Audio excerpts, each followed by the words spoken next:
Chicos, chicas, ¿me escuchan? Sí, profe, sí se le escucha. Genial, gracias por la confirmación.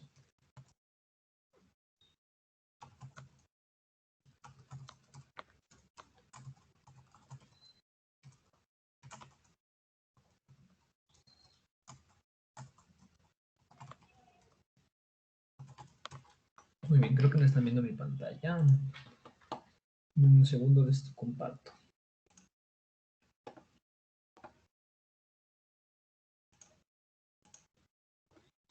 Ya. Muy bien, vamos a continuar con el programa y como ustedes saben, la temática que estamos estudiando es la dinámica del sólido rígido. En particular, ¿qué es lo que vamos a estudiar en esta clase? Es el impulso y cantidad de movimiento angular. Impulso y cantidad de movimiento angular en este caso, ¿no? En realidad es impulso angular, ¿no? Impulso angular.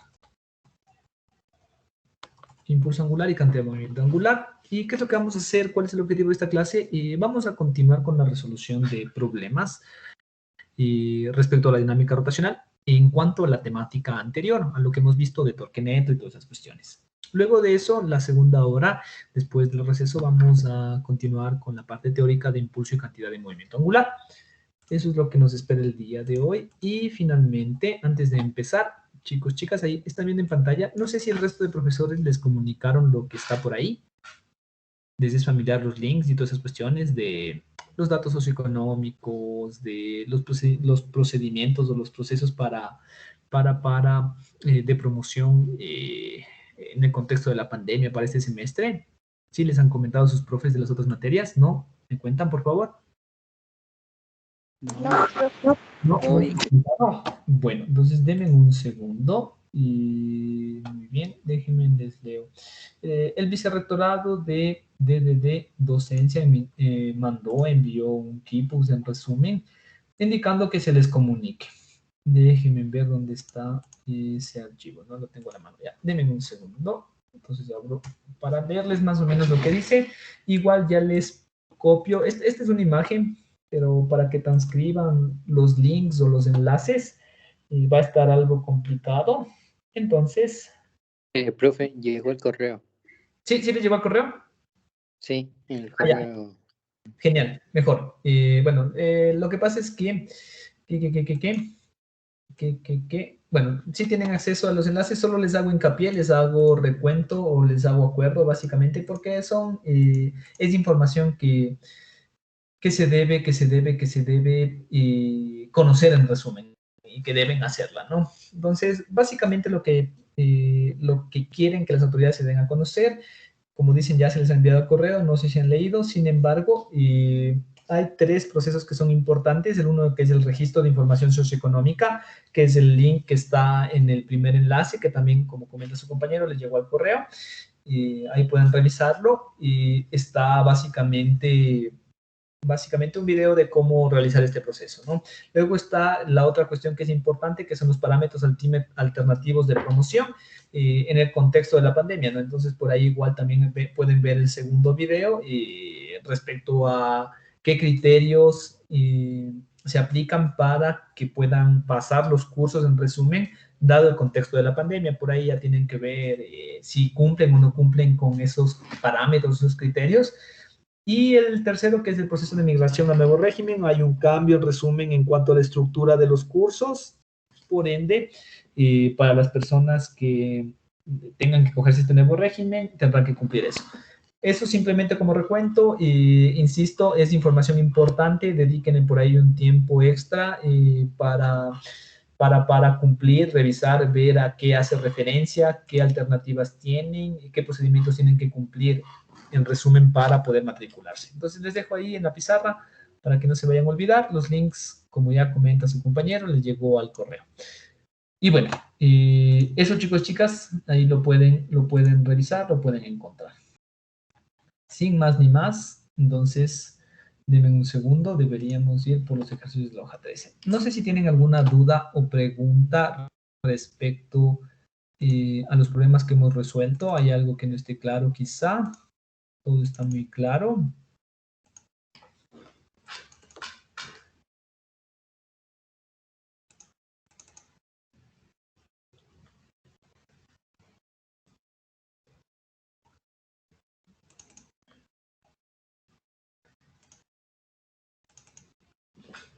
Muy bien, ya llegaríamos. Esta sería nuestra penúltima hoja.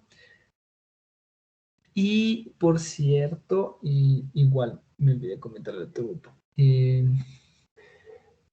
Dado, como ya les había comentado, que una gran cantidad de personas han querido revisar en qué se equivocaron en la prueba, la fila a la final está larga. Entonces, igual yo he estado mandando correos y igual hoy en la tarde también les sigo agendando al resto de personas para que tengan en mente cuándo les voy a ayudar con la revisión. Eso, chicos y chicas. Igual procuraré acabar con la revisión antes de que den el examen para que estén listos en resumen, ¿no? Eso simplemente, si no les he respondido todavía, si solo les he visto en mensajes, porque todavía están algo lejos en cuanto a las personas que han agendado, ¿no? Eso, chicos y chicas. Y bueno, déjenme ver. Ya, esta pregunta es importante.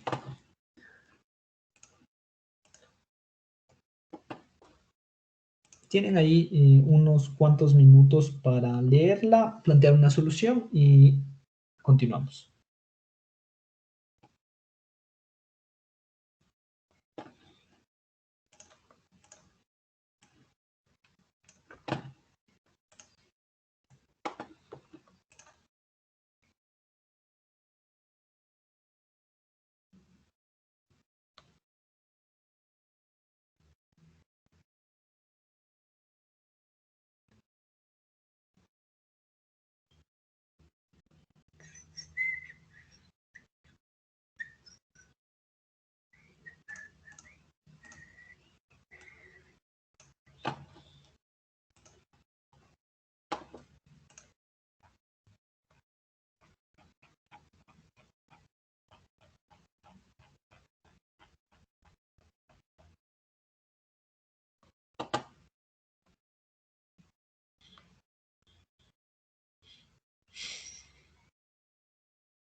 Listo. Esas son todas las preguntas que vamos a resolver en cuanto a torque.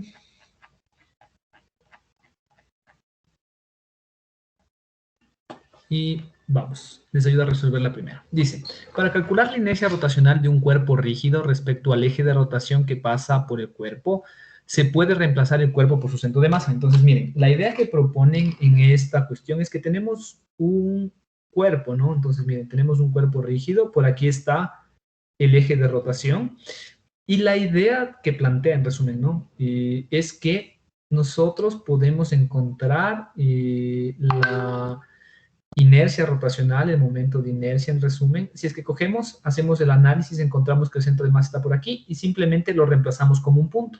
Concentramos toda la masa en ese punto y tenemos por aquí esta distancia R. Y Camila, cuéntame, antes de continuar. Profe, disculpe, creo que ayer nos quedamos en la mitad de un ejercicio y no lo terminamos. Ah, ya, muy bien, gracias por la acotación y a ver, pensé que lo habíamos terminado, pero no hay problema. Vamos. Ya. Y de paso, ahorita que veo esto, y Camila, no sé si en este punto, en cambio, recuerdas que tú justo hiciste la pregunta del problema 10, donde teníamos esas barrillas dobladas. Sí, lo recuerdo. Ya, está claro ahora, porque ya tenemos más criterios de por qué tiene que estar el centro de masa, el peso en resumen, en el eje de rotación. Sí, profe, muchas gracias. Sí, entonces esa era la idea. Como decía, ese problema está mal puesto ahí, entonces puede ser confuso, pero cuando ya entendemos torque, en resumen, nos damos cuenta de que el peso tiene que estar, básicamente, pasar por el eje de rotación para que no produzca rotación. Entonces, si no produce rotación, entonces, a ver, es más, vamos aquí, déjenme ver. Con ustedes tuve la clase 1, creo. Estamos aquí, ya, para no tener que volver a escribir. Muy bien, nos quedamos en este problema, ¿no? Que está por ahí. Dice, una escalera uniforme AB de 10 kilogramos descansa sobre una pared vertical lisa, como se indica en la figura. Si el coeficiente de rozamiento estático entre la escalera y el suelo es 0.4, determine la altura máxima a la que puede subir el niño de 3 kilogramos sin que la escalera resbale. Planteamos el sumatorio de torques en la clase anterior, ¿de acuerdo? No se olviden que estaban presentes, estaba la normal que hacía la pared vertical, la normal que hace el piso, la fuerza de rozamiento que evita, el peso de, bueno, en realidad no es el peso del niño, es la normal que hace el niño dirigida hacia abajo. Y no se olviden, la normal está dirigida hacia abajo, dado que el niño está parado, ¿no? Entonces, como tiene que estar en equilibrio, se cumple esa condición. Con eso en mente nos piden que encontremos esa altura máxima a la que se encuentra el niño.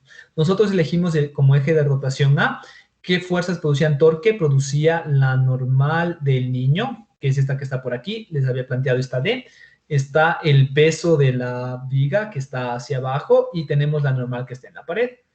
¿De acuerdo?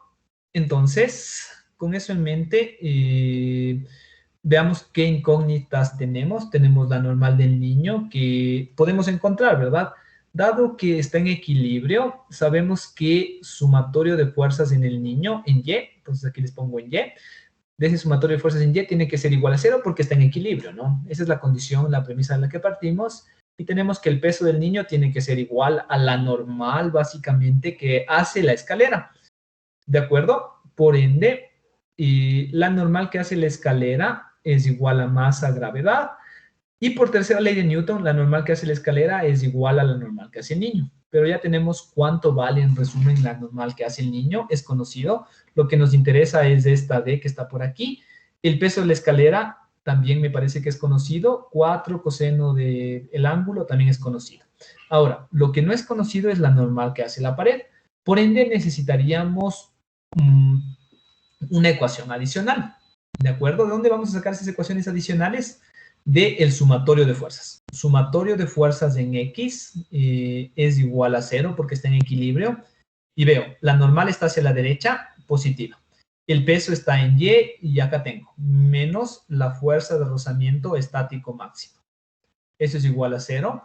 Como es una fuerza de rozamiento estático máxima, es menos mu por la normal, pero no se olviden, ¿qué normal se debe a esta fuerza de rozamiento? Es la normal de B, básicamente, ¿no? Eso es igual a 0, y la normal es igual a, la normal que hace la pared A, sería igual a mu por la normal B. ¿De acuerdo hasta ahí? ¿Está claro, chicos, chicas? Profe, una pregunta. Dime. ¿Por qué la normal del niño apunta en esa dirección? Sí, no te olvides. La idea es esta. El niño está quieto. ¿De acuerdo? Si el niño está en equilibrio, sabemos que el peso está hacia abajo. Pero para que esté en equilibrio, ¿hacia dónde tiene que estar la normal que hace la escalera? Hacia arriba. Hacia arriba. La primera cuestión. Ahora, lo que pasa es que no te olvides, Anthony, que es una escalera, no es una superficie. Cuando tú te paras en una escalera, no te paras en escalera de esta forma, ¿no? Uno se para en escalera sobre el escalón de esta manera. ¿Está claro? Entonces, la escalera es para ese escalón, en resumen, es paralelo al piso, básicamente. ¿Está claro, Anthony? Es como que estuviéramos en unas gradas. Sí, profe. Ya entendí. Sí, muy bien, esta es la idea. Sí, eso puede ser confuso, pero no hay problema. Ahora, ya tenemos la normal de A, pero resulta que la normal de A es igual a la normal de B. Pero la normal de B es otra incógnita, entonces deberíamos hacer ahora sumatorio de fuerzas en Y. Eso también es igual a 0. ¿Qué fuerzas están presentes en Y? Tenemos el peso de la escalera menos la normal del niño. Y eso es igual, más, perdón, debería ser menos, ¿no? Puse este sistema de referencia, menos el peso está hacia abajo, la normal está hacia abajo, y la normal que hace B está hacia arriba. Eso es igual a 0. Por ende, la normal que hace B es igual al peso menos, en realidad más, la normal del niño. Y finalmente, ya podemos reemplazar, ¿no? Entonces aquí tengo una ecuación 1, acá tengo una ecuación 2 y acá tengo una ecuación 3. Lo que vamos a hacer nosotros es reemplazar 3 en 2, reemplazando 3 en 2. No les pongo acá, ¿no? Vamos a reemplazar 3 en 2. Y 3 en 2 sabemos que la normal de A es igual a mu por la normal de B, pero la normal de B es el peso de la escalera más la normal del niño. ¿Listo? Y finalmente tenemos esta ecuación 4. Vamos a reemplazar 4 en 1. De 4 en 1 tenemos que la normal del niño por esta distancia D más el peso de la escalera por este 4 coseno de 60 menos la normal A. La normal de A es igual a mu por el peso más la normal del niño. Y eso por 8 seno de 60 y eso es igual a 0. Y ahora sí, lo que nos interesa indirectamente es D. Luego vamos a relacionar D con la geometría, ¿no? No se olviden de eso. Y finalmente podemos despejar D. D no es nada más que mu, el peso, más la normal de A, 8 seno de 60, menos 4, menos el peso, 4 coseno de 60, todo eso dividido para la normal del niño. Y toda esa información tenemos. Reemplazamos mu, ¿cuánto valía? Mu valía 0,4. El peso es el peso de la escalera, depende de la masa. La masa de la escalera uniforme de 10 kilogramos. Entonces, el peso sería 100, ¿no? Más la normal que hace... no, creo que aquí me equivoqué. No es la normal de A, es la normal del niño. Aquí, disculpen. Parece una A, ¿no? Normal del niño. Listo. Entonces, la normal del niño dijimos que era igual al peso del niño. El peso del niño era 35 kilogramos por 10, entonces son 350. Eso que multiplica a 8 seno de 60. Y listo. Menos el peso de la escalera, que ya dijimos que era 100, que multiplica a 4 coseno de 60. Todo eso sobre la normal del niño. La normal del niño ya dijimos nosotros que era 350. ¿Cuánto vale esa distancia?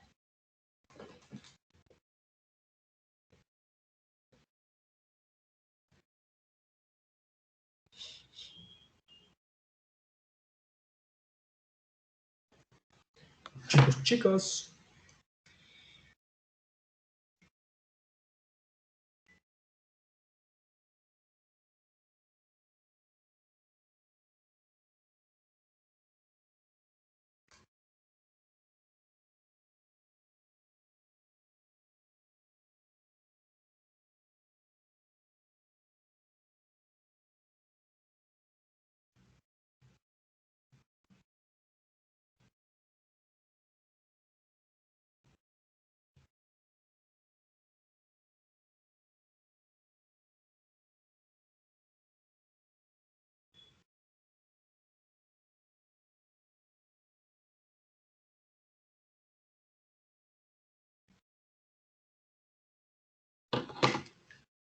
Chicos, ¿cuánto les da?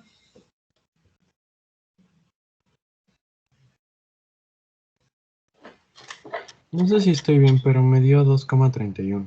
No hay problema, ya comprobamos, 2,31, pero es la distancia desde el piso hasta, en resumen, la línea de acción de la fuerza, que sería la normal, ¿no? Entonces, aquí tenemos D, aquí sabemos que hay un ángulo de, perdón, pensé que era 60 grados. Lo que me interesaba es la altura H.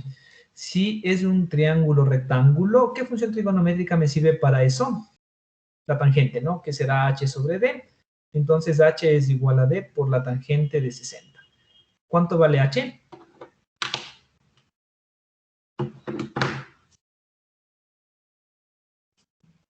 No sé si ven. No se olviden de... Pueden ocultar la barra esa del micrófono y todas esas cuestiones dándole clic a un lado, ¿no? Si es que no llegan a ver. ¿Cuánto vale H? Creo que es 4. ¿Perdón? 4. ¿4? Ajá, así me dio. ¿Ya? ¿Y llegaron a ese 2.31? Sí, también 2.31. Sí, 2.31, 4. ¿Qué me dice? ¿Qué me dice el resto? Sí, profe. Sí, Genial, listo. Solo que la respuesta que está por aquí dice 5.2, ¿no? Y ahora, ¿cómo? Déjenme ver, solo déjenme verificar todo esto. Y no recuerdo este problema si estaba bien o mal, la verdad. Ya, bueno, mientras verifico y para ganar algo de tiempo, deme un segundo, ¿qué puedo hacer para ganar? Para. Les comparto la otra pantalla, creo. A ver, 13. Aquí. Entonces, no se olviden, las preguntas que les dije, era la pregunta 1, 2 y 3 y algunas otras no. Entonces, solo déjenme ver para verificar. No recuerdo de la clase anterior. Esto, y ya dejaron de ver mi pantalla, ¿verdad? Acciones, hoja 13. Listo. Ahí pueden ver y lean las opciones, las preguntas 1 y 2, básicamente, y ya analizamos. ¿De acuerdo? Así que me está bien. Normal. Deben unos minutillos, ¿no?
Chicos, chicas, ya. Sí, efectivamente por ahí hubo un error, no en cuanto a los modelos ni nada, solo hubo un error en la anotación, ¿no? En el reemplazo que hice por aquí, el paréntesis fue un paréntesis que me acabo de dar cuenta de que estaba mal puesto, ¿no? Este no estaba antes y lo había puesto por acá, ¿no? Entonces, antes ustedes multiplicaron normal por 8% de 60.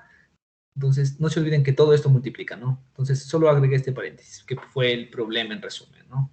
Cuando ustedes hacen eso, por favor, comprueben rápidamente. Ahora sí. Por ahí fue ese paréntesis. Disculpen por hacer rápido. ¿Y cuánto les da?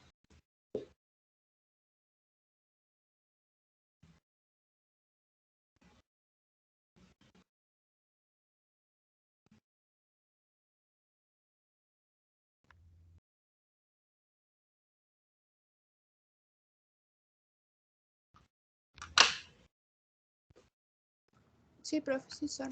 Ya, sí, disculpen, como les digo, por ahí, por hacer rápido, pasó eso. Pero bueno, muy bien, y con eso en mente, chicos, chicas, y ahora sí, podemos continuar con la siguiente parte. No sé si está claro, ¿tienen alguna duda o pregunta? ¿No? Ya. ¿Y dónde está lo que escribí? No aparece. Ah, está acá. Ya. Muy bien. Entonces vamos con la revisión de esta cuestión, ¿no? Estábamos en la pregunta 1 que decía, para calcular la inercia rotacional de un cuerpo rígido respecto a un eje de rotación que pasa por el cuerpo, se puede reemplazar el cuerpo por su centro de masa. ¿Qué me dicen ustedes? ¿De qué dependía la inercia rotacional? ¿Se acuerdan?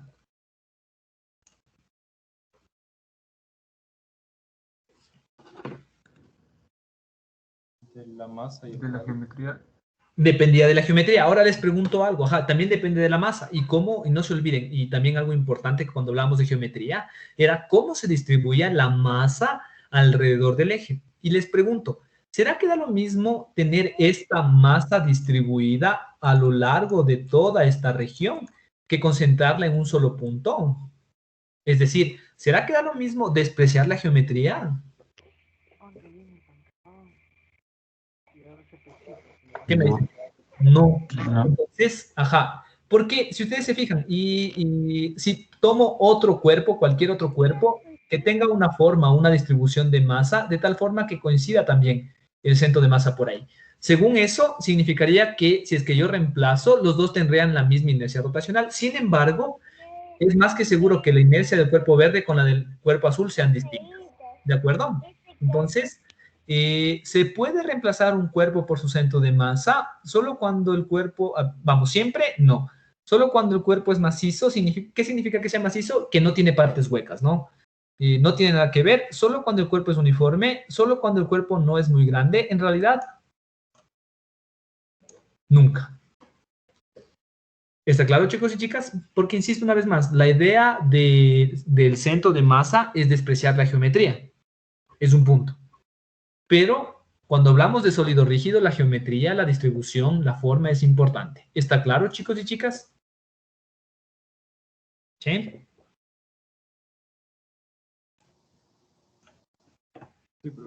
Genial. Vamos con la siguiente pregunta. No sé cómo les fue. ¿La analizaron? ¿Necesitan unos 2 minutos, 1 minuto más para analizarla? ¿O la resolvemos rápidamente? Resolvamos. Resolvamos. Desde la parte superior del plano inclinado rugoso se abandona simultáneamente dos esferas A y B de igual masa y radio. A es maciza y B es hueca. Si las dos esferas ruedan sin deslizar a la base del plano, entonces sabemos que están rodando. Entonces tenemos esto. Tenemos dos esferas. Entonces miren, la una es maciza. ¿Qué significa que sea maciza? Entonces son exactamente idénticas en masa, en geometría, pero hay una cuestión que no se olviden, ¿no? Que la una es hueca y la otra es maciza. Significa que tienen distribuciones distintas, ¿no? Entonces, mismo plano inclinado, mismas condiciones iniciales, listo. Entonces, fíjense. Denme un segundo. No, todavía sí avanzamos. Entonces, miren, la A es la maciza.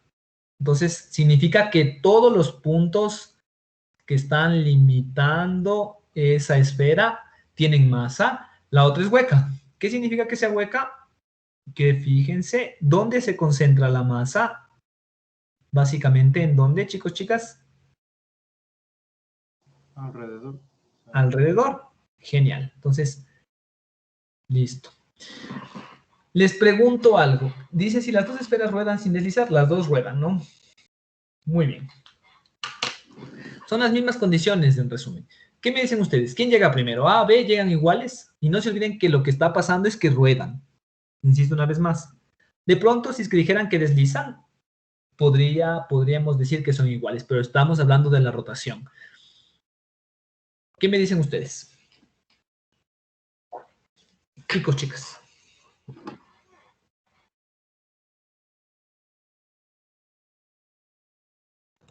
Tendrían diferente inercia. tendrían diferente inercia. Ajá.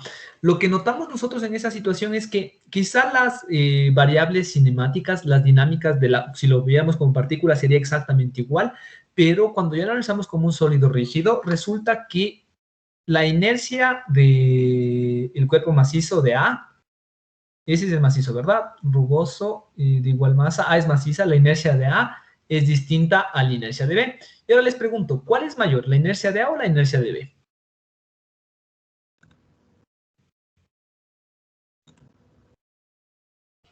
Y no se olviden, perdón.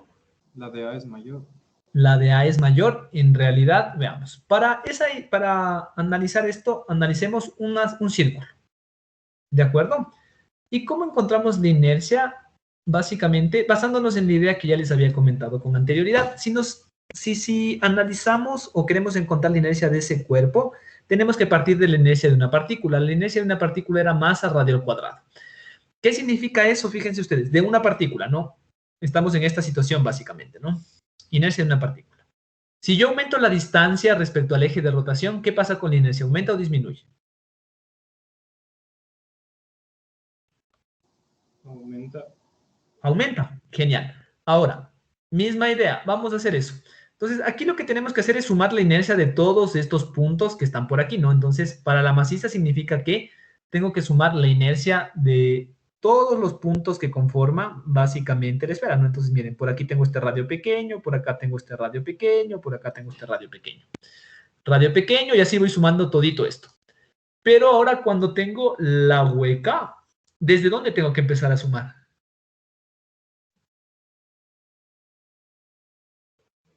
Desde el contorno.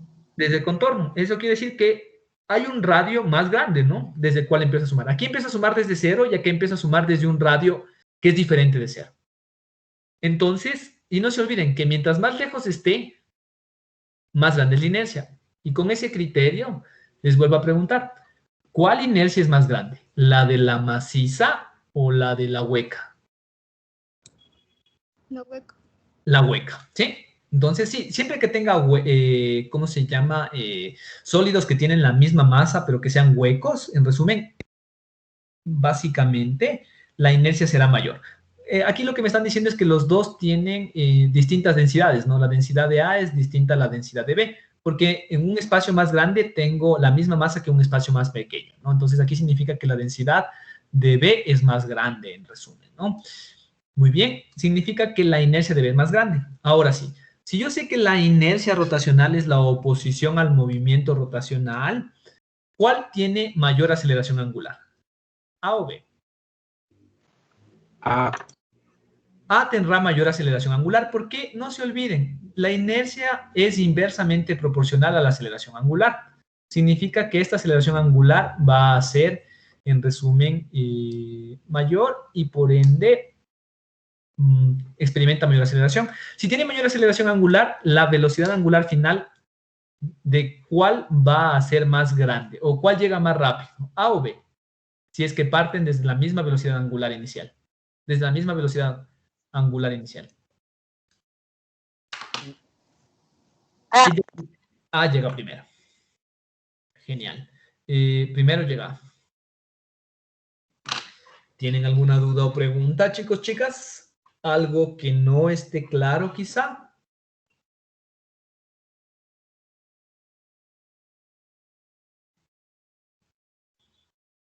Todo está claro. Muy bien. Entonces, se me va a apagar la computadora. Dime un segundo. Ya. Listo. Muy bien. Si no tienen dudas y preguntas, vamos con la siguiente. No sé cómo les fue con esas. Igual, espero que la 3 la resuelvan muy rápido, en unos 3 minutos, y espero que lleguen a una solución. En este punto ya deberían poderme dar la respuesta ustedes y les voy a preguntar. Y las 5 también podrían, pero quizá necesiten un poco de acompañamiento. Pero bueno, vamos, les doy 3, 4 minutos para las 2 preguntas, chicos, chicas.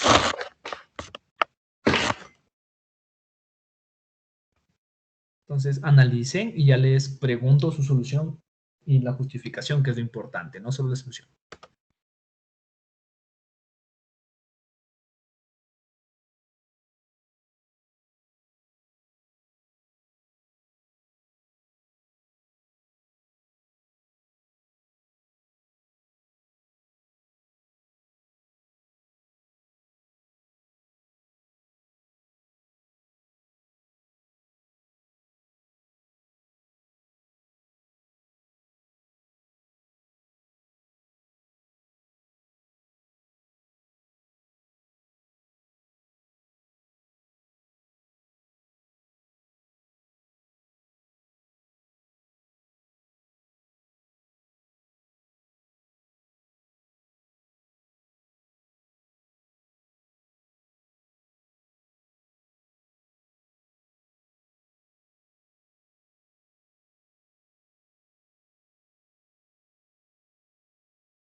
Chicos, chicas, ¿me escuchan ahí?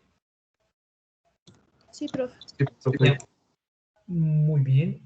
Vamos a ver. Un disco uniforme horizontal gira alrededor de un eje perpendicular al disco que pasa por su centro, ¿no? Entonces, miren, aquí está el disco y es un eje perpendicular, sale ese eje de nuestras pantallas, ¿no? O ingresa hacia nuestra pantalla y es un disco uniforme que gira alrededor de un eje perpendicular que pasa por su centro, ¿no?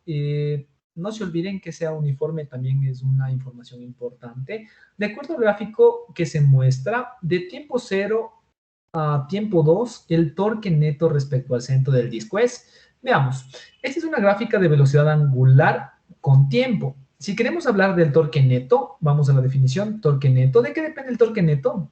Depende de la velocidad como tal el torque. No, No, ¿de qué depende? de la La aceleración. La fuerza y la distancia. Correcto. Dependería de la fuerza y la distancia desde la perspectiva de las causas, pero a mí no me están dando causas, no me dan ni fuerza ni distancia, no me dan información de radio, no me dicen qué fuerzas actúan. Entonces, si me voy por el enfoque de torque neto, es igual a fuerza por esa distancia o R cruz F en realidad, y no llego a ningún lado porque no tengo esas definiciones. Más bien, deberíamos relacionarlo con la información que nos dan. Esto es una formación cinemática, ¿no? Entonces es radio cruz fuerza. En este caso no nos sirve. Aquí más bien lo que nos sirve es la inercia rotacional y la aceleración angular. Ahora, la inercia sabemos que depende de la geometría del disco. Como sabemos que es uniforme, esto es un dato en resumen, ¿no? Que será un medio de la masa por el radio al cuadrado, que ustedes ya consultaron, ¿no? ¿Se acuerdan del cilindro en resumen, ¿no? Un disco no es nada más que un cilindro de una altura pequeña, en resumen. Pero bueno, ahora, la aceleración angular, ¿la podemos determinar en este gráfico de alguna forma? El cambio de la velocidad angular con respecto al tiempo. Correcto, es el cambio de la velocidad angular con respecto al tiempo, o dicho de otra forma, es la pendiente. Y aquí ustedes pueden ver, ¿este gráfico tiene o no tiene una pendiente? Sí. Sí, y además es constante y además es positiva. Entonces, nosotros ya sabemos que aquí este resultado depende de la inercia, que es una constante, la aceleración angular, que también es constante. Veamos, entonces dice el torque neto, ¿dónde dice es constante? Constante y no nulo. Listo. Esa es la respuesta. Que sea no nulo significa que tiene algún valor, ¿no? Como tiene inercia y tiene aceleración angular, debe tener algún valor. ¿Está claro, chicos, chicas? Sí, profe. Genial. Muy bien. Vamos con la siguiente pregunta. Una varilla uniforme de masa M y longitud L se suelta como se indica en la figura. La varilla gira alrededor del eje horizontal que pasa con O. Y la aceleración angular de la varilla. Muy bien. Entonces, veamos. Como esta es una situación que va cambiando con el tiempo, veamos qué implicaciones tiene. Tomemos este punto. Vamos a tomar el punto inicial. No se olviden que vamos a analizar en ese momento. En ese momento, la única fuerza que produce torque es el peso, ¿de acuerdo? Y en función de eso, fíjense ustedes, el radio es este y el peso es este. Aquí, en esta situación, el peso sigue siendo el mismo, pero fíjense ustedes, ¿qué pasó con el radio? ¿Qué pasó con el brazo? Y es más, vamos a la última o el caso crítico, cuando pasa por aquí. El peso sigue siendo el mismo, no ha cambiado, está hacia abajo. Y miren ahora la línea de acción del peso, ¿por dónde pasa? Por aquí. Entonces, les pregunto, chicos y chicas, ¿el torque que produce el peso en esa situación es constante o variable? Variable. Es variable. Y es más, no se olviden, como esto se suelta, ¿qué es lo que voy a ver? Voy a ver qué pasa por acá. El peso está de esta forma, ¿no?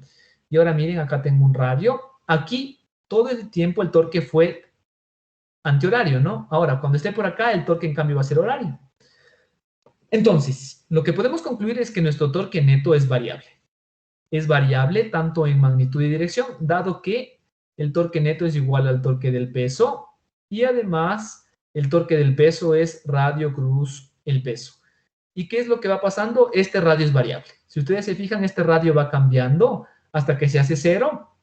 Eso quiere decir que en este punto el torque neto es igual a cero. En este punto el torque neto es máximo. El torque neto es máximo.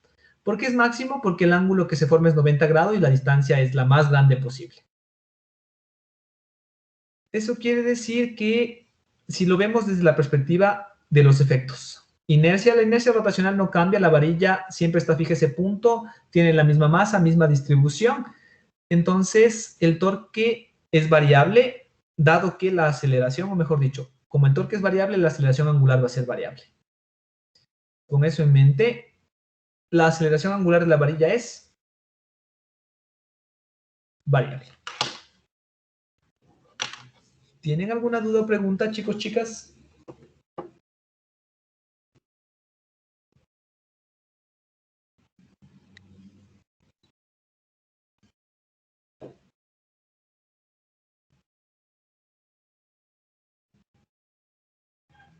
¿No dudas? ¿No preguntas? ¿Está claro? Inge, ¿por qué al principio el torque es antihorario? ¿Por qué es antihorario? No al principio dijimos que era horario.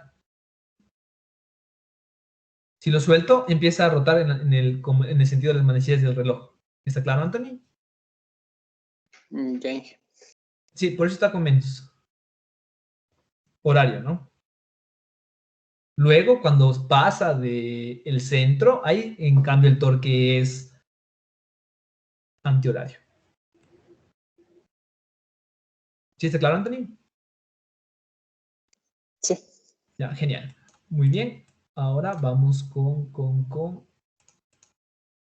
este problema. Tienen por ahí unos... Igual, es muy sencillo, es muy fácil. Tienen unos 4 minutos, 5 minutos para resolver. Espero que les quede fácil. Ya. Voy a resolver un problema adicional, que es este.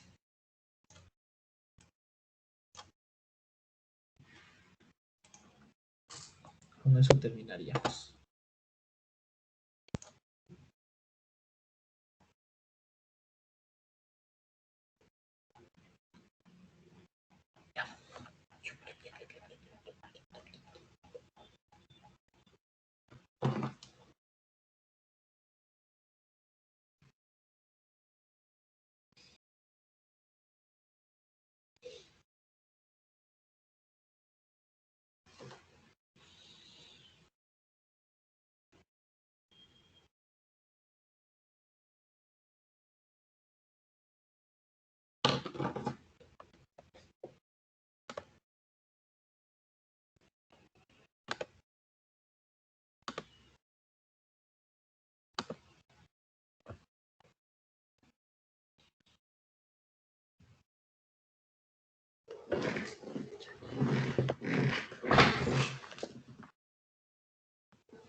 ¿Qué es esto?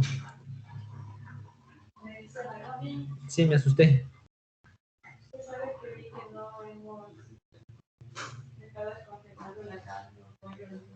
No puede ser. No puede ser.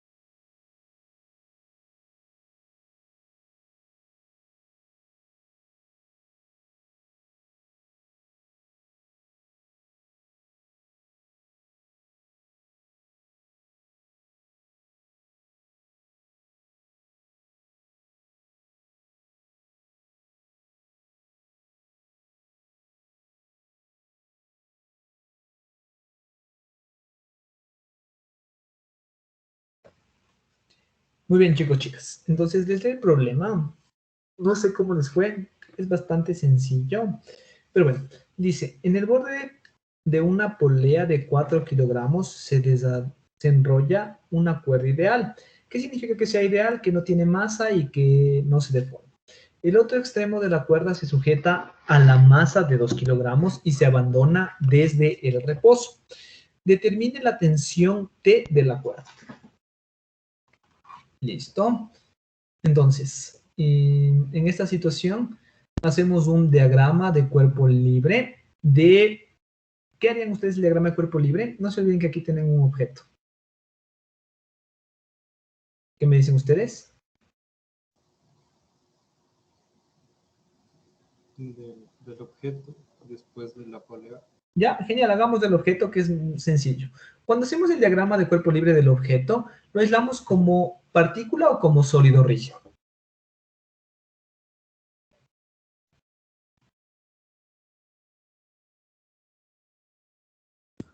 Partícula.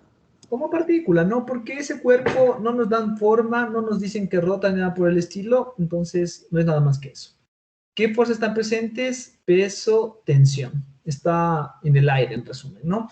Elegimos un eje que esté en la dirección de la aceleración. ¿Hacia dónde se acelera este cuerpo? ¿Hacia abajo o hacia arriba? Hacia abajo. Hacia abajo se aceleraría, ¿no? Entonces luego vamos a confirmar, eso es lo que nosotros asumimos. Entonces, Y positivo. Sumatorio de fuerzas en Y, en este caso, como se acelera, ya no estamos en equilibrio, esto ya es una situación distinta, es igual a masa del objeto por la aceleración. De esa situación tenemos que el peso menos la tensión es igual a la masa por la aceleración. La tensión, que es lo que nos piden, será igual a la masa gravedad menos masa aceleración. Dicho de otra manera, la tensión no es nada más que masa que multiplica a la gravedad menos la aceleración. Listo, primera cuestión. Tenemos la masa del objeto, no sabemos cuál es la aceleración, tendríamos como incógnita la tensión y la aceleración, por lo que requerimos de otro modelo. ¿Dónde sale ese modelo? Del análisis del diagrama de cuerpo libre de la polea. Si ustedes recuerdan, cuando hablábamos de la dinámica de la partícula, había la polea. Y en la polea nosotros nos indicaban o nos decían que era una polea ideal. ¿Qué significaba que era ideal? Que no tenía masa, que no tenía geometría, ¿no? Pero en este caso ya es una polea real. Por ende, como es una polea real, nos dan la geometría. ¿Cómo lo aislaría? ¿Como partícula o como un sólido? Sólido. Sólido. Genial, listo. Misma idea que antes, lo aíslo como sólido. Grafico las fuerzas, ¿no? Las fuerzas que están presentes son el peso, que está por aquí. Por aquí hay una fuerza que hace el eje, ¿no? Entonces aquí, que será una normal, ¿no? Que está hacia arriba. Y básicamente tenemos la tensión. ¿Existe alguna otra fuerza, chicos, chicas?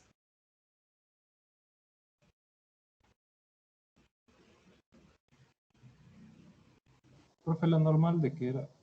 La normal que hace el eje. Es que no te olvides que por aquí pasa un eje, ¿no? Ya, profe. Sí, hay un eje, ahí hay una varilla, en resumen, hay unos cojinetes que hacen que esté soportada esa polea. Pero bueno, y en cuanto a la dinámica del sólido rígido, exclusivamente cuando ya existe torque neto, es súper fácil. Antes, ¿se acuerdan cuando teníamos el equilibrio? Les había dicho, chicos, chicas, ustedes elijan el punto respecto a cuál va a rotar con el criterio donde se eliminen la mayor cantidad de fuerzas. Pero ahora, en esta situación, yo ya tengo un eje fijo que pasa por ¿dónde? Por el centro. Por el centro. Entonces, como ya tengo un eje fijo que pasa por el centro, en resumen, cuando haga el sumatorio de torque respecto a qué debo hacer? A cualquier punto o respecto al centro. Al centro.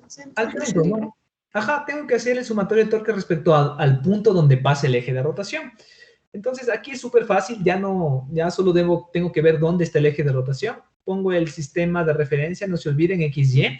Y aquí entra la recomendación que ya les había comentado antes, ¿no? les había dicho, ustedes deben elegir la convención de giro positiva en la dirección en la que se acelera. ¿Hacia dónde se acelera angularmente esta polea? Si la tensión está en esta dirección. Hacia la izquierda.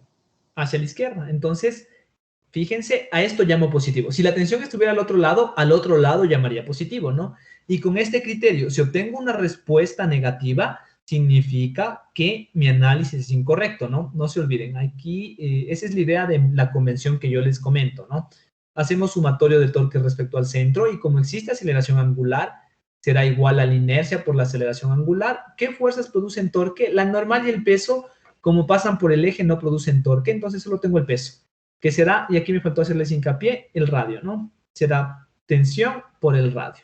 Porque la tensión es tangente, ¿no? Entonces no forman ningún ángulo. La inercia nos decía que era un medio de la masa por el radio al cuadrado, y la aceleración angular es una incógnita.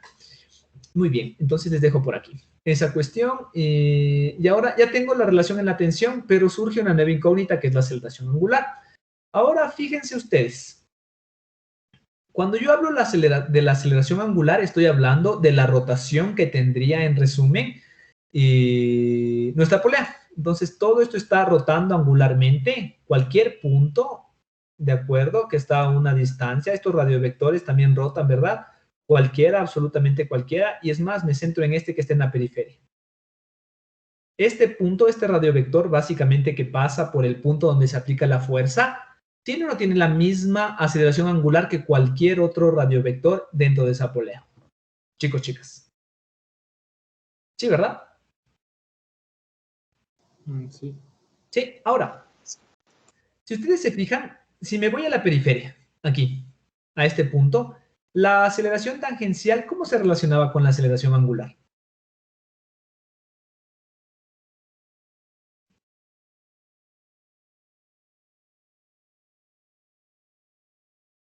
Con el radio, ¿no?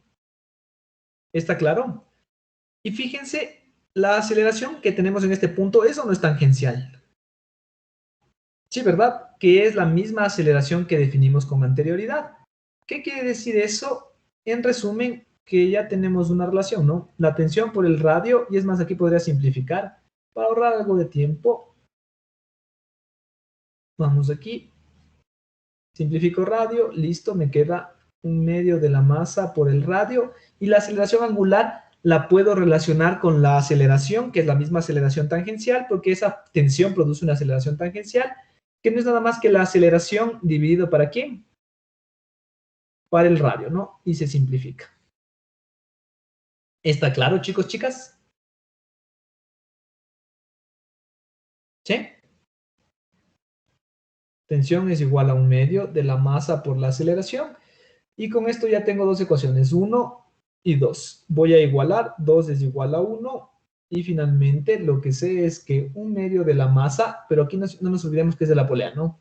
Masa de la polea por la aceleración es igual a masa, y aquí puedo despejar, ¿no? Menos masa aceleración, porque no conozco la aceleración.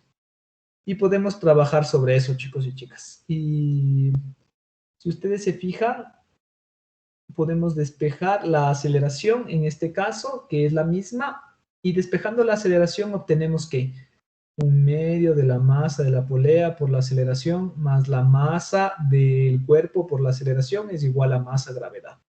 La aceleración es igual a masa gravedad sobre un medio de la masa de la polea más masa. Finalmente, ¿cuánto vale la aceleración? ¿Cuánto da eso? La masa del cuerpo, no recuerdo cuánto era. Masa de la polea 4, masa del cuerpo 2. 2 por 10 sobre un medio de 4 más 2. ¿Cuánto vale esa aceleración? 5. 20. 2. 5, ¿verdad? Sí, profe. Genial, listo. Con esa aceleración ya podemos encontrar la tensión. La tensión es igual a ¿quién? Y no se olviden que esto es de la polea, ¿no? O si quieren, pueden reemplazarla acá, como quieran. Vamos, en cualquier ecuación, ¿no? Podemos reemplazar aquí la tensión, por ejemplo. ¿Dónde está? Se me perdió mi lápiz, aquí está. Tensión es igual a la masa. La masa era, ¿cuánto? Creo que era 2 del cuerpo. La gravedad es 10 menos 5. La tensión es 20. No, no 20, 10. Disculpen. ¿Verdad? 10 menos 5, 5 por 2, 10.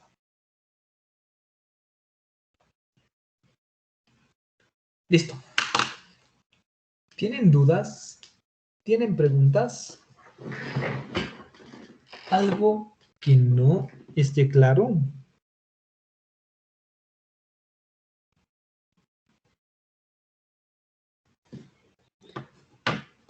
Chicos, chicas. Sí se entendió, profe. Genial, muy bien. Y aquí no se olviden, aquí hemos confirmado que la teoría que nosotros dimos era adecuada. ¿Cuál era la teoría? La teoría era que este cuerpo se aceleraba hacia abajo y que este objeto se aceleraba en sentido antihorario. Como todas las respuestas son positivas, significa que lo que asumimos es correcto. Muy bien, y ahora vamos con otro problema. Ese es el último problema que vamos a resolver respecto a la dinámica. Como ustedes se fijan, la dinámica es muy sencilla, es mucho más fácil incluso que el equilibrio. Entonces, eso chicos y chicas, no sé si tienen dudas o preguntas. Si no tienen dudas y preguntas, vamos con ese problema. ¿Sí? Sí, profe. Genial, listo. Entonces, igual, traten, este problema es un problema que ya hemos resuelto. Esperaría que sea sencillo para ustedes. ¿Por qué les digo que es un problema que ya hemos resuelto? Porque es el problema de los planos que ustedes ya resolvieron en las hojas de trabajo. Entonces, diagrama de cuerpo libre de 1, diagrama de cuerpo libre de 2. Y como no me dan geometría de esos cuerpos, los aíslo como partícula, que eso no es nuevo. Eso deberían poder hacer. De pronto, lo único nuevo será el diagrama de cuerpo libre de la polea. ¿De acuerdo? Entonces, por ahí tengan en mente esa cuestión. Muy bien. Y tienen el tiempo necesario para resolver. Resuélvanlo, chicos y chicas. Ya les ayudo.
Muy bien, chicos y chicas, no sé cómo les fue con la solución, sin embargo, les ayudo.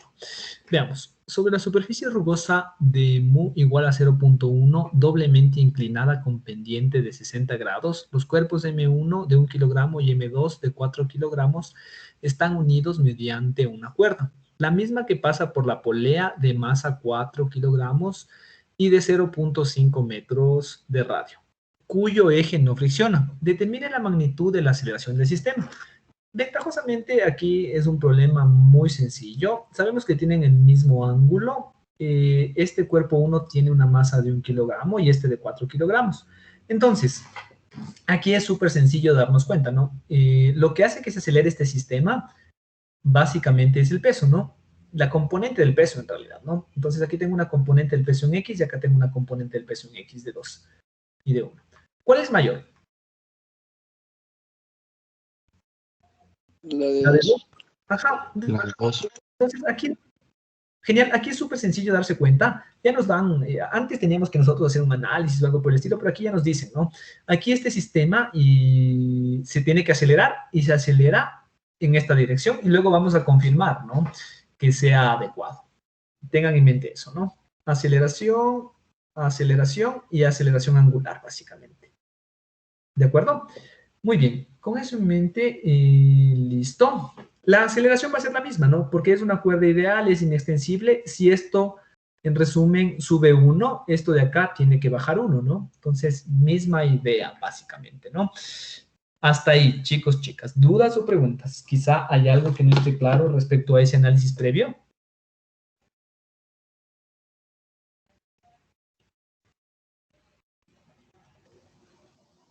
Sí, está claro. Genial. Entonces hacemos el diagrama de cuerpo libre de 1. Esto ya nosotros somos expertos. Peso, tensión, normal y la fuerza de rozamiento. Como sabemos que se acelera y existe movimiento, la fuerza de rozamiento es una fuerza de rozamiento cinética, ¿verdad? Que está hacia la izquierda.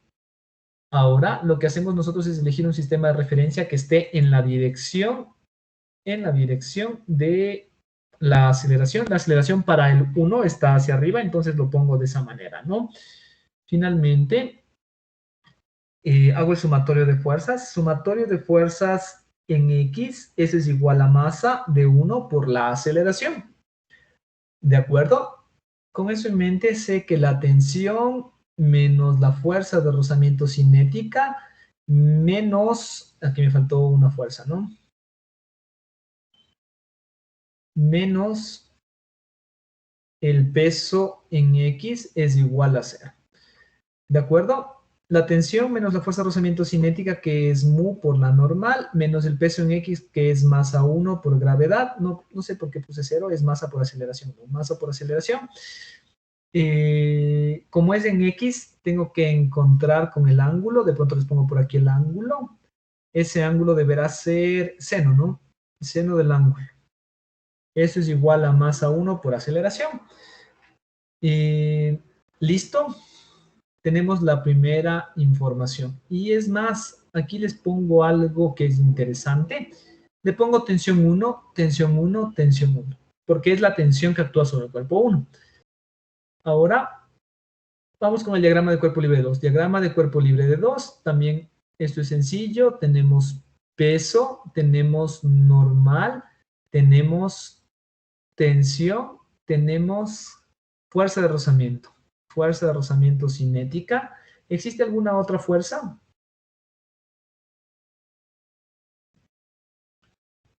Este sistema, en cambio, se acelera en esta dirección. De esa manera pongo a mi sistema de referencia. Esto será mi X, esto será mi Y, no importa. Y por aquí de pronto les pongo el ángulo, ¿no? Y misma idea. Y de pronto aquí creo que me hizo falta algo, ¿no? Ese es sumatorio de fuerzas en Y. Sumatorio de fuerzas en Y, porque necesitamos la normal, ¿no?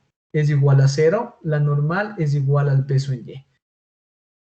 La normal es igual a masa, gravedad, por coseno del ángulo. Entonces ya podría reemplazar aquí en esta ecuación, ¿no? Ya tengo todo en función de la masa 1 en resumen. Sí, si ustedes se fijan, miren, tensión 1 es igual a masa 1 aceleración, que resta, en realidad suma a mu más a 1 gravedad coseno de teta más a 1 gravedad seno de teta. ¿Sí? ¿Están de acuerdo conmigo, chicos, chicas? Ahí me faltó hacer eso. ¿Sí? ¿Todos llegaron a esa expresión?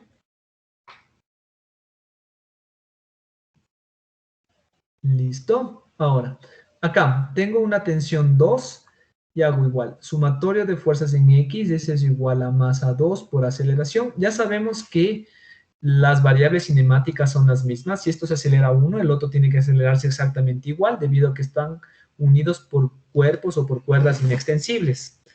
De ese sumatorio de fuerzas en X, en resumen, sabemos que la tensión 2 menos la fuerza de rozamiento, tensión 2 menos la fuerza de rozamiento cinética más el peso en X tiene que ser igual a masa 2 por aceleración.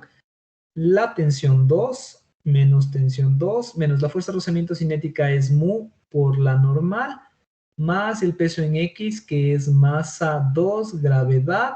Como es en X tiene que ser seno del ángulo, eso es igual a masa 2 por aceleración. Finalmente, como tengo una normal, hago sumatorio de fuerzas en Y, eso es igual a 0, donde concluyo que la normal es igual a la componente en Y del peso, la normal es igual a masa 2, gravedad, coseno del ángulo. Finalmente, puedo reemplazar y obtengo que la tensión 2 es igual a ¿qué? A masa 2, gravedad, seno del ángulo, menos mu por la normal, que es masa 2 gravedad, coseno del ángulo, y sería menos masa 2 aceleración. ¿Están de acuerdo hasta ahí, chicos y chicas? Nada nuevo, ¿no? Esto ya ustedes ya vieron una prueba y todo, ¿no? ¿Está claro eso? No sé si tienen dudas o preguntas antes de empezar con lo nuevo. Profe, Dime. entonces las tensiones son distintas. Sí, y ahorita vamos a abordar eso. O sea, ahorita por lo pronto les dejo como tensiones 1 y 2 distintas. Y ya vamos a ver por qué lo planteo de esa manera. ¿Está claro? ¿Sí? Sí, profe. Sí, profe. Genial, muy bien. Ahora, igual que antes, también tenemos que hacer el diagrama de cuerpo libre, solo que en el diagrama de cuerpo libre la situación se vuelve más interesante, mucho más entretenida. Diagrama de cuerpo libre. Antes, ¿se acuerdan? Simplemente, dado que era la masa despreciable, las tensiones eran iguales. Ahora, como la polea tiene forma, tiene geometría, tiene masa, no la podemos despreciar para los efectos que estamos estudiando, la representamos como un sólido rígido. ¿De acuerdo? Respecto a qué va a rotar, al eje de rotación, que pasa por el centro. Muy bien, una vez que hemos hecho eso, grafico las fuerzas externas. Miren, por aquí tendré el peso y tendré la normal que hace el eje. La reacción que hace el eje también se suele llamar, ¿no? Pero es una normal porque hay contacto entre la polea y la superficie. Pero como están en el eje de rotación, no producen torque. Lo que tendría por aquí, miren, sería la tensión que hace 1 y la tensión que hace 2, que no se olviden que son tangentes. Al ser tangentes, están separados una distancia R en resumen, R en resumen. Listo. Y aquí ustedes pueden notar lo que les había comentado, ¿no? Hacemos sistema de referencia. Aquí lo podemos poner como sea. En realidad, el sistema de referencia no tiene utilidad en este caso porque no se está acelerando la polea traslacionalmente. Lo que sí tiene utilidad es la aceleración angular. ¿Hacia dónde dijimos que se aceleraba esta polea? ¿De manera horaria o antihoraria? Horario. Horario. Entonces no se olviden. Lo que les había recomendado es que pongan positivo en esa dirección.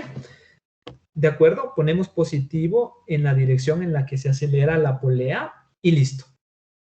Y ahora veamos. Del sumatorio de torques respecto al centro, sabemos que tiene que ser igual a inercia por aceleración angular. Y fíjense ustedes, si yo pusiera torque 1, produce un torque que es contrario a lo que llamo positivo, debería ser menos, y un torque que produce 2 más, porque este produce un torque en la misma dirección lo que yo llamo positivo. Si se fijan, si el torque 1 y el torque 2 fueran iguales, ¿por qué? Porque la tensión 1 y la tensión 2 antes eran iguales cuando era una partícula la polea. Si eran iguales, ¿Cuánto valdría este sumatorio? 0. 0. 0. Significa que el sumatorio de torques es igual a 0. Entonces, fíjense ustedes, si es que las tensiones llegaran a ser iguales, ¿rotaría la polea? No. No, no podría rotar. Entonces, Anthony, esa es la justificación de por qué las tensiones tienen que ser distintas. Y aquí ustedes ya pueden darse cuenta, ¿cuál tensión tiene que ser más grande, la 2 o la 1? No se olviden que se acelera en esta dirección, ¿no? ¿Cuál es más grande? La 2. La 2. Entonces, eso ya podemos concluir, ¿no? Esto simplemente como análisis, ¿no? Esto no aporta, es la explicación de por qué antes sí eran iguales. Aquí ya no pueden ser iguales. Listo, nosotros ya sabemos, el torque que produce 1 será tensión 1 por el radio menos más torque 2 por el radio. Ese es igual a la inercia por la aceleración. Y no se olviden que esta aceleración angular se convierte o se relaciona con la aceleración tangencial, que será la misma aceleración que tienen las cuerdas, que tienen los cuerpos. Por ende, esta aceleración angular es igual a la aceleración sobre el radio. Sí está claro, ¿verdad? ¿Por qué la aceleración angular es igual a la aceleración con la que se mueven los cuerpos? ¿Sí, chicos, chicas, o no? ¿Sí? Sí. Sí, profe. Genial, muy bien. Y ahora ya tenemos todo. Nosotros tenemos estas ecuaciones, miren, ecuación 1, ecuación 2. Puede parecer largo, engorroso, pero no se olviden que toda esa información casi ya la tenemos. Solo que, como ya les he dicho, es conveniente acostumbrarnos a trabajar de manera literal. Esto es un análisis general, ¿no? Entonces, no particular. Muy bien. Ahora, vamos a reemplazar menos la tensión 1. La tensión 1 ya tenemos por aquí, es menos masa 1 aceleración más mu masa 1 gravedad, coseno del ángulo más masa 1 gravedad, seno del ángulo, multiplicado por el radio. Y más tensión 2, que es masa 2 gravedad, seno del ángulo, menos mu masa 2 gravedad, coseno del ángulo, menos masa 2 aceleración, multiplicado por el radio. Eso es igual a la inercia. La inercia, como es una polea, es un medio de la masa por el radio cuadrado. Y tenemos que multiplicar eso por la aceleración sobre el radio. Aquí en realidad esto es más sencillo de lo que esperamos. Este radio se simplifica con este radio se simplifica con y este, porque es un término común. Y finalmente ya tenemos todo en términos de la aceleración. Debería dejar de un lado todo lo que tiene aceleración y del otro lado todo lo que no es aceleración. Entonces tengo menos masa 1, aceleración. Aquí no queda nada, eso lo paso al otro lado, no queda nada. Acá está la aceleración, me quedaría menos masa 2 aceleración, ¿verdad? Y le paso hacia acá. Menos un medio de la masa, esto es de la polea, no les puse. Masa de la polea por la aceleración. Eso tiene que ser igual y del otro lado paso todo, ¿no?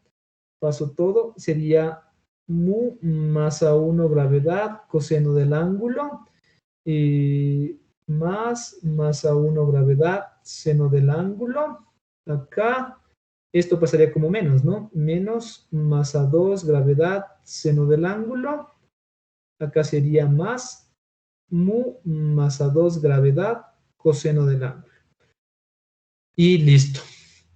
Finalmente podemos sacar como factor común, tendría esto dividido para mu masa 1 gravedad, coseno del ángulo, más masa 1 gravedad, seno del ángulo, menos masa 2 gravedad, seno del ángulo, más mu masa 2 gravedad, coseno del ángulo.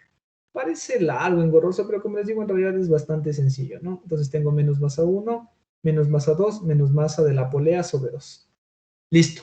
Ustedes pueden reemplazar, por favor, tomen todos los valores y encuentren el resultado. Mu era 0.1, que multiplica a la masa 1. La masa 1 es 1 kilogramo, que multiplica al coseno del ángulo. El ángulo es 60 grados, más masa 1, que era 1, por la gravedad, que es 10, por el seno del ángulo, que es 60. Menos masa 2, que es 4, por la gravedad, que es 10, por, creo que aquí me faltó un 10, ¿no? ¿Sí? Masa 2 gravedad por el seno del ángulo que es 60 más mu que era 0.1 que multiplica a 4 que en resumen esto que está por aquí es 10 que multiplica al coseno de 60 y todo eso dividido para menos la masa 1 que era 1 menos la masa 2 que es 4 menos la masa de la polea que es en resumen también 4 sobre 2. ¿Cuánto da esa aceleración, chicos, chicas? 3.42. 3.42. Sí.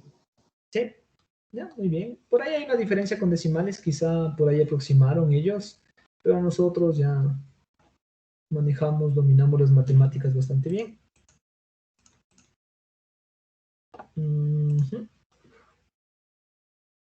3.42 metros sobre segundo al cuadrado. Y es positivo, significa que nuestro análisis es correcto. Si fuera negativo, significa que nos equivocamos por ahí en la matemática más que en la suposición, porque necesariamente tiene que acelerarse en esa dirección. Chicos, chicas, ¿alguna duda o pregunta? ¿Algo que no esté claro?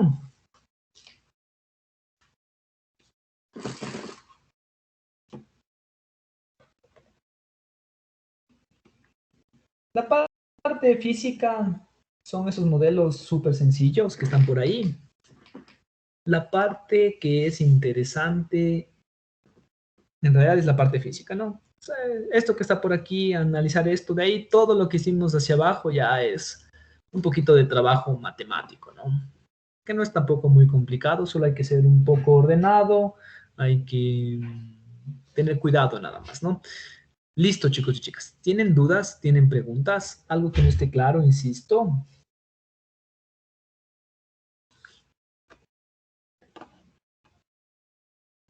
Todo muy claro. Genial. Listo. Entonces, con esto podemos empezar o abordar nuestro tema, lo que les había comentado en esta clase, que es el impulso angular y cantidad de movimiento angular. Y nosotros ventajosamente ya estudiamos conceptos homólogos para la traslación. ¿Se acuerdan cuáles eran? Entonces, vamos a basarnos en esas ideas, ¿no? El impulso angular lo vamos a anotar con la letra J, ¿de acuerdo? Y es una cantidad física vectorial. ¿Y cómo creen que se defina? Y traten de relacionarlo con lo que ya estudiamos antes, ¿no? Antes el impulso, ¿a qué se debía? ¿De qué dependía? De una fuerza externa. De una fuerza externa y ¿de qué más? Una variación del tiempo. La variación de tiempo. Ahora, ¿cuál es el concepto homólogo en la rotación para la fuerza externa? El torque. El torque, entonces depende del torque. ¿Y qué más? Del tiempo. Intervalo de tiempo, ajá. Bastante sencillo, ya podemos incluso extrapolar las definiciones. Entonces sabemos que el impulso angular es una cantidad física de tipo vectorial. ¿Qué unidades tiene? Tiene unidades de Newton metro sobre segundo, perdón, no sobre segundo, sería Newton metro por segundo. Las dimensiones serán similares a las que hemos estudiado. Les pongo por aquí, será dimensiones de masa multiplicado por la longitud al cuadrado multiplicado por el tiempo a la menos 1. ¿De acuerdo? Esas serán las dimensiones. Ahora, esta definición, ¿se acuerdan? Que se parece muchísimo a la que ya estudiamos con anterioridad. ¿Y bajo qué condiciones la aplicábamos? ¿Cuándo podíamos aplicar esa definición en resumen? ¿Qué condición tenía que cumplir el torque? Constante. Debe ser constante. Ajá, misma idea. Aquí para poder aplicar esto el torque debe ser constante. ¿De acuerdo? Y esa sería la conclusión. Además de eso, no se olviden que esta es una variable que se define para un intervalo de tiempo. La definición general de cómo podemos encontrar ese impulso angular sería como el área bajo la curva en la gráfica de torque como función de tiempo. Si me dan el torque, por ejemplo, que varía de esa forma, ¿cómo encuentro el impulso angular? Misma idea, ¿no? Área bajo la curva. ¿Sí? ¿Tienen dudas o preguntas? No, no es Y, es J, disculpen.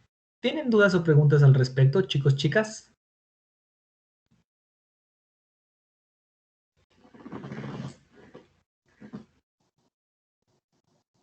¿No? No, profe. Genial, muy bien. Entonces, primera variable nueva, que ya la podemos analizar en base a lo que hemos estudiado con anterioridad. Ahora vamos a hablar de la cantidad de movimiento angular. También es una cantidad física vectorial. Esa cantidad física vectorial podemos definirla, o primero, antes de hablar de qué unidades tiene, podemos partir de la definición. La letra que vamos a utilizar para simbolizar nosotros es la L, ¿de acuerdo? Y igual, basándonos en la idea anterior, en lo que ya hemos estudiado nosotros respecto a variables translacionales, ¿de qué dependía la cantidad de movimiento lineal? De la masa y la velocidad. De la masa y la velocidad. Ahora, ¿cuáles son los conceptos homólogos para la masa y para la velocidad en la rotación? La inercia. ¿Correcto? ¿Y qué más? Y la velocidad angular, ¿no? Entonces, no se olviden aquí, la cantidad de movimiento angular tiene la misma dirección que la velocidad angular. En resumen, ¿qué unidades se utilizan para determinar, en resumen, la inercia? Serán los kilogramos, metros al cuadrado. Y si hablamos de la velocidad, en resumen, angular, serán los radianes sobre segundo, ¿no? Que nos darán, en resumen, kilogramos metro cuadrado sobre segundo. Dicho de otra manera, ¿qué dimensiones tiene? Tiene dimensiones de masa multiplicado por longitud al cuadrado multiplicado por tiempo a la menos 1. Y también observamos misma idea que antes, ¿no? Estas dos variables se relacionan de alguna manera. Y listo, chicos y chicas. Con eso en mente, ahora podemos hablar de la relación que existe entre las dos. ¿Se acuerdan qué producía un impulso respecto a, o si lo relacionaba con la cantidad de movimiento lineal? Un cambio en ¿Cambio en quién? Genial, ¿en quién? la cantidad de movimiento lineal. Genial. Entonces, ¿cómo quedaría ahora el impulso angular? ¿Qué produce un impulso angular? Cambios en la cantidad de movimiento angular. Genial. Sí, entonces son los mismos conceptos, lo que hemos visto con anterioridad, en resumen, solo que le hemos agregado todo el término angular, ¿no? ¿De acuerdo? Sí, entonces fíjense, si tenemos un impulso angular, si se da un impulso angular y produce cambios en la cantidad de movimiento angular, en resumen. Y la misma idea, ¿cuándo me conviene aplicar esta cuestión? Igual en choques, ¿sí? En situaciones donde los intervalos de tiempo sean muy cortos, en situaciones donde la inercia rotacional sea variable. ¿De acuerdo? Donde hay cambios en la distribución de la masa. Juan, cuéntame. Profe, ahí sería el impulso angular neto. Sí, correcto. Sí, gracias. Sí, es excelente la acotación. Sí, solo se manifiestan esos cambios cuando es neto. Sí, sí, Juan. Ya, profe. Genial. Sí, misma idea que antes, ¿no? En choques, cuando los intervalos de tiempo sean las interacciones se den en tiempos muy cortos. Y en resumen, cuando las inercias rotacionales sean variables. ¿De acuerdo? Cuando la distribución de la masa cambie, en resumen, ¿no? ¿De acuerdo? Eso, chicos y chicas. Con eso en mente, también podemos ir a otra cuestión. ¿Qué pasa si el impulso angular sobre un sistema es igual a 0? Desde la perspectiva de los efectos. ¿Qué pasará con la variación? No hay variación.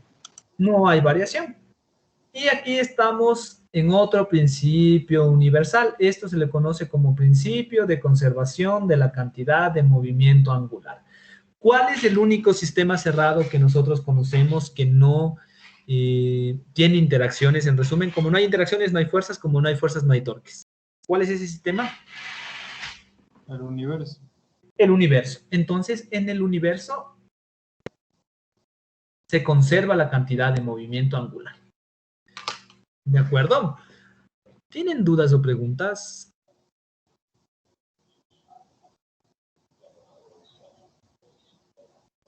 No. Algo que no esté claro. Si ustedes se fijan, si tenemos claro lo anterior, las variables anteriores, es muy sencillo, ya vamos a hacer problemas.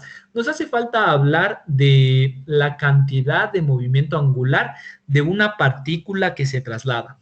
Es una cuestión interesante, ¿no? ¿Cómo puede ser que una partícula que se traslada tiene cantidad de movimiento angular? Eso lo vamos a ver en la siguiente clase, chicos y chicas. Con eso hemos terminado los objetivos de la clase de hoy. Como les dije, íbamos a analizar el impulso y la cantidad de movimiento angular.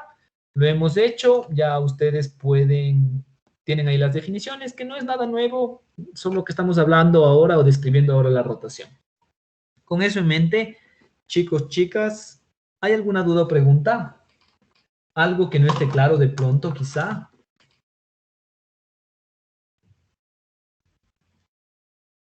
¿Todo claro? Inge, Dime. cuando se cumple el principio de conservación, entonces sería la cantidad de movimiento angular final sería igual a la inicial, ¿verdad? Correcto. Ajá, mismas ideas, Anthony. Si se conserva la cantidad de movimiento angular, significa que no existe cambio. Que no exista cambio, déjame lo escribo, a ver de pronto, para todos. Que no exista cambio significa que, a ver, partamos de esto, ¿no? No existe cambio significa que la final tiene que ser igual a la inicial. Perdón, la final menos la inicial tiene que ser igual a 0. Se me apaga la computadora. En un segundo. Listo. Ya. Entonces, de aquí podemos despejar y justo lo que tú comentas, ¿no? Que no existe cambio significa que en cualquier instante es exactamente lo mismo, o pasa lo mismo. ¿Está claro, Anthony? Sí. Genial. Sí, nada nuevo, ¿no? Son mismas ideas. Muy bien. Con eso en mente, chicos y chicas, estaremos cerca de terminar la temática correspondiente a la dinámica del movimiento rotacional. ¿Dudas, preguntas, algo que no esté claro?